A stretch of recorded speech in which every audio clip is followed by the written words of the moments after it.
Fala galerinha, beleza?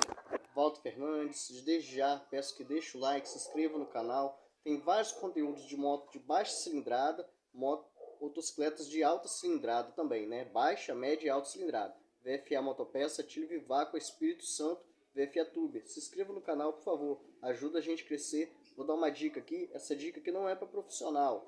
Talvez seja, né, para quem está iniciando, mas é uma dica para donos de motocicleta. Serve para bis, 100 cilindrada, para pop 100 antiga, serve para a maioria das chinerais, né? Kazinski Soft, né?